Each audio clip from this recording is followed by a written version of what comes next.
Tout le monde, bienvenue sur alzheimer-et-alors.com, la chaîne YouTube 100% consacrée à la méthode Montessori et à la maladie d'Alzheimer pour les petits nouveaux, les petites nouvelles. Bienvenue, j'espère que le sujet de la semaine vous plaira car nous sommes jeudi et il y a une vidéo tous les jeudis.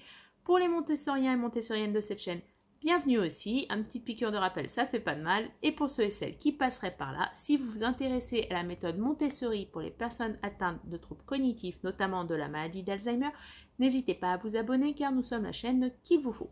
Alors, petite présentation rapide, car je ne la fais pas à chaque fois et là, elle m'a été demandée un certain nombre de fois. Donc, qui suis-je? C'est du coup, vous me regardez, mais vous ne savez pas qui je suis. Alors, je suis Albert Audret, donc je suis aide-soignante diplômée d'État depuis plusieurs années et j'ai été formée à la méthode Montessori pour les personnes atteintes de troubles cognitifs, notamment de la maladie d'Alzheimer. Et donc, j'ai la chance d'avoir appliqué tout cela sur le terrain, d'où la création de cette chaîne. Voilà. Et donc maintenant, je suis conseillère de vie Montessori Alzheimer. Alors, quel est le sujet de la semaine? On va parler des différentes formes de la maladie d'Alzheimer. Alors, à savoir, il en existe deux.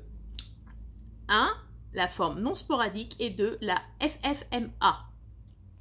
Donc, on va commencer par la 1. Donc, la forme non sporadique, elle correspond tout simplement à la forme non héréditaire de la maladie. Donc, ce qui représente 99% des cas de la maladie d'Alzheimer. Donc, la majorité, c'est cette forme-là. Alors, et cette forme-là, du coup, elle est due en grande partie à un certain nombre de facteurs de risque.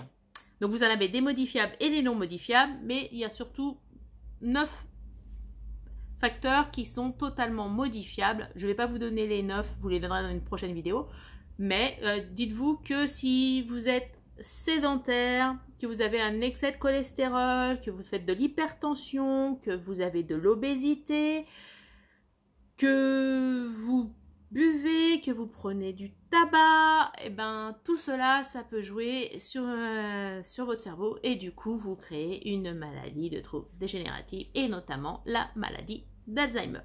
Ça a été prouvé depuis les années 1990. Donc, essayez de prendre soin de vous et ça vous évitera ce souci. Alors, il faut savoir aussi que la forme non sporadique est le facteur de risque, bien que ce soit l'âge le plus conséquent, double par tranche de 5 ans à partir de 65 ans.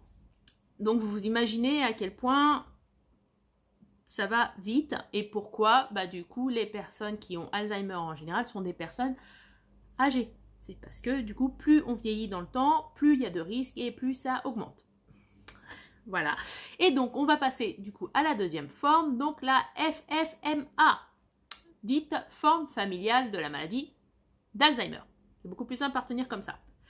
Et donc, la forme familiale de la maladie d'Alzheimer, donc en fait, est due à une mutation de gène donc, qui est identifiée depuis 1994 de mémoire, qui est sur les chromosomes soit 1, soit 14 ou soit 21.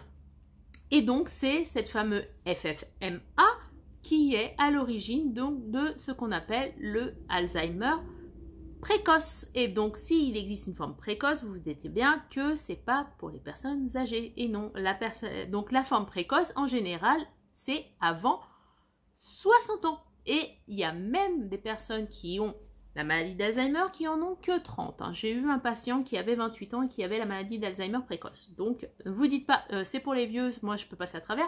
C'est pas forcément vrai, surtout si vous avez ce gène.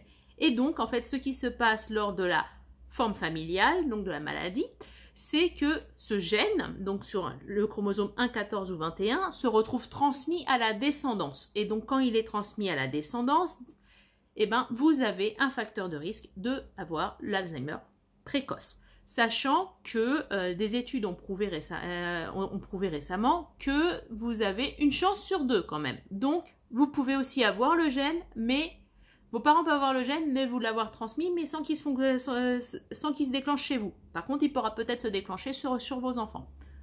Voilà.